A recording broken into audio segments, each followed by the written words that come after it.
അപ്പോൾ നമ്മുടെ നാട്ടിലെല്ലായിടത്തും വളരെ കോമൺ ആയി കാണപ്പെടുന്ന ഇന്ത്യൻ പേപ്പർ വാസ്പ് അല്ലെങ്കിൽ പേപ്പർ വാസ്പ് എന്നറിയപ്പെടുന്ന കടന്നലാണിത്. കടന്നലും അതിൻ്റെ കൂടും. ഇതിൻ്റെ ഒരു നേറ്റീവ് എന്ന് പറയുന്നത് സൗത്ത് ആൻഡ് സൗത്ത് ഈസ്റ്റ് ഏഷ്യയാണ്. അതായത് ഇന്ത്യ, ശ്രീലങ്ക, പിന്നെ അതിനോടനുബന്ധിച്ച് നെയ്ബറിംഗ് കൺട്രീസ്. ഇത് വില്ലേജസിലും സിറ്റീസിലും പിന്നെ അതുപോലെ തന്നെ കാടുകളിലൊക്കെ വളരെ കോമൺ ആയിട്ട് കാണപ്പെടുന്ന ഒരു കടന്നലാണ്. ഇവിടെ ഈ മലയാളത്തിൽ ഇതിന് ശീതകാല ചിത്തണ്ടി അല്ലെങ്കിൽ ചിത്തണ്ടി എന്നൊക്കെ വിളിക്കാറുണ്ട്. ഇത് ഒരുപാട് ഇക്കോളജിക്കൽ സിഗ്നിഫിക്കൻസ് ഉള്ള ഒരു ഇൻസെക്റ്റ് ആണ്.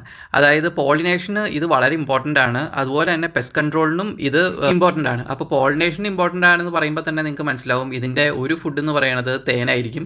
അതുപോലെ തന്നെ ഇത് ഇൻസെക്ട്സിനെയും ഹണ്ട് ചെയ്യും, പെസ്റ്റിനെയൊക്കെ പെസ്റ്റിനെ ഹണ്ട് ചെയ്യുന്നതുകൊണ്ട് തന്നെ ഇത് ഫാമേഴ്സിൻ്റെ ഒരു ഫ്രണ്ടായിട്ട് കണക്കാക്കാം. അപ്പോൾ ഇതിൻ്റെ സ്റ്റിങ്ങേഴ്സ് യൂസ് ചെയ്ത് വിഷം ഇഞ്ചെക്ട് ചെയ്താണ് ഇത് ഹണ്ട് ചെയ്യുന്നത്. അപ്പോൾ സ്റ്റിങ്ങേഴ്സ് രണ്ട് കാര്യത്തിന് യൂസ് ചെയ്യും. ഒന്ന് ഹണ്ട് ചെയ്യാനും പിന്നെ ഒന്ന് സെൽഫ് പ്രൊട്ടക്ഷൻ. ഈ വിഷം ഹ്യൂമൻസിന് ലീതലല്ല, പക്ഷെ നല്ല പെയിനും ഉണ്ടാവും, നല്ല സ്വെല്ലിങ്ങും ഉണ്ടാവും. എന്നിരുന്നാലും ഈ വിഷം അലർജിക്ക് ആയവർക്ക് ഇത് ലീതലാവും. പിന്നെ നോർമലി ഇതിൻ്റെ സ്വെല്ലിങ്ങും പെയിനും പെട്ടെന്ന് പോകാനായിട്ട് അണരിവേഗം എന്ന് പറഞ്ഞ ഒരു ചെടിയുടെ ഇല തിരുമ്മി കൊത്തുകൊണ്ട ഭാഗത്ത് വെച്ചാൽ മതി. ആ ചെടിയുടെ വീഡിയോ ഓൾറെഡി നമ്മൾ ചെയ്തിട്ടുണ്ട്, അതിൻ്റെ ലിങ്ക് ഇവിടെ താഴെ കൊടുക്കാം. അപ്പോൾ ഇതുപോലെ വിഷമുള്ള ഈ പ്രാണിക്ക് പ്രെഡേറ്റേഴ്സ് ഉണ്ടോ എന്ന് ചോദിച്ചു കഴിഞ്ഞിട്ടുണ്ടെങ്കിൽ ഉണ്ട്. ഇതിനേക്കായി ലാർജർ ഇൻസെക്ട്സ് ഇതിനെ ഹണ്ട് ചെയ്യും. അതുപോലെ തന്നെ ചില മാമൽസ് ഇതിനെ ഹണ്ട് ചെയ്യും. പിന്നെ ബേർഡ്സും ചിലപ്പോൾ. ഈ വിഷത്തിന് മെഡിസിനൽ യൂസസ് ഒന്നും ഇതേവരെ ഡോക്യുമെന്റ് ചെയ്തിട്ടില്ല.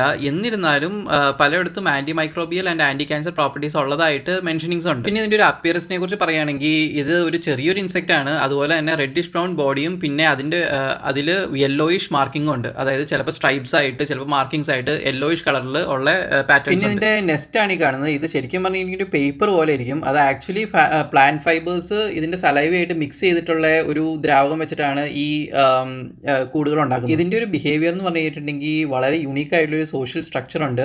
അതുപോലെ തന്നെ ഇതിൻ്റെ ക്വീൻ എന്ന് പറഞ്ഞു കഴിഞ്ഞിട്ടുണ്ടെങ്കിൽ ലെസ് അഗ്രഷൻ ആയിരിക്കും. എന്ന് വെച്ച് കഴിഞ്ഞാൽ മറ്റുള്ള വാസ്പിനെമാരി ആയിരിക്കില്ല, കമ്പാരിറ്റീവ്ലി ലെസ് അഗ്രസീവ് ആയിരിക്കും.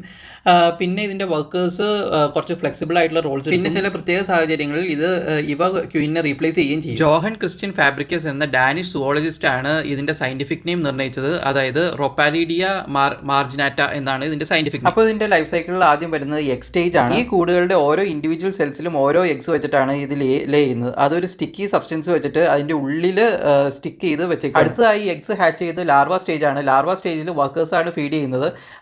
ഇത് പ്രോട്ടീൻ റിച്ച് ഫുഡ് ആയിരിക്കും ഫീഡ് ചെയ്യുന്നത്, അതായത് ച്യൂയിഡ് ഇൻസെക്ട്സ്. അപ്പോൾ ഈ കൂടുകളിൽ ക്ലോസ്ഡ് സെൽസ് കാണാം. അത് ആക്ച്വലി നെക്സ്റ്റ് സ്റ്റേജ് ആണ്, അതായത് പ്യൂപ്പ സ്റ്റേജ്. അപ്പോൾ ഈ പ്യൂപ്പ സ്റ്റേജിലാണ് ഇതിന് കാലും ചിറകൊക്കെ വെച്ച് തുടങ്ങുന്നത്. പിന്നെ ഫൈനലി അഡൽട്ട് സ്റ്റേജ്, അതാണ് ഈ കാണുന്ന വാസ്പുകൾ. അപ്പോൾ ഈ വീഡിയോ ഇഷ്ടപ്പെട്ടെങ്കിൽ എല്ലാവരും ലൈക്ക് ചെയ്യുക, ഷെയർ ചെയ്യുക, സബ്സ്ക്രൈബ് ചെയ്യുക, കമൻറ്റ് ചെയ്യുക.